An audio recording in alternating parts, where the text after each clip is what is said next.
Bună ziua și bine v-am găsit pe canalul meu. Astăzi cred că o să fac o promovare. Bine, ești ok. Deci, o să fac o promovare unui prieten. Acestuia, The Crafters.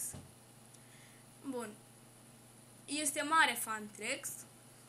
O să vă las linkul în descriere. Deci are aparatură foarte bună. Ce aparatură? Amândoi folosim Bandicam și un microfon. Ce aparatură. Zice că o să facă și vlog. Dar nu prea. Credem că... Ok. Are doar 3 clipuri momentan și după cum vedeți și acestea sunt noi.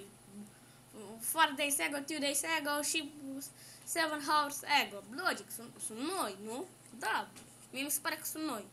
Nu ca alții care zic codrine. De ce n-ai băgat, mă, sâmbătă cu satana? Ok. Deci, acesta este canalul lui. Și cred că vă place, nu? E bun? Deci, acesta este canalul lui. Are un live stream. Nu, am căzut! Ok. Nu-i bai, sunt trec. Bă, nu, n-am planificat căzătura. Nu, pe bune, n-am făcut. Ok. Și, haideți, opa, am umblat un pic la microfon. Gata. Ok.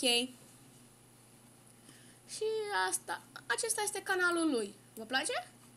Bine, are poza asta, care îi zic mâine să-și o schimbe. Că e cam nașpa. Ok, și cam asta este. Nu uitați să-i dați un like dacă vă place, un dislike dacă nu vă place, dar nu cred că aveți ce să vă placă, un share pentru că l-ajută foarte mult și un subscribe, pentru că și asta l-ajută. Și asta a fost.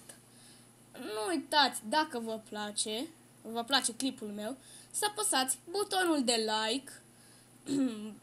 Pentru aș aprecia dacă mi-ați da like, like, share sau subscribe. Aș aprecia foarte mult. Și cam asta a fost cu acest clip. Eu sunt Bogdan și voi sunteți pe pagina hamsterului nebun.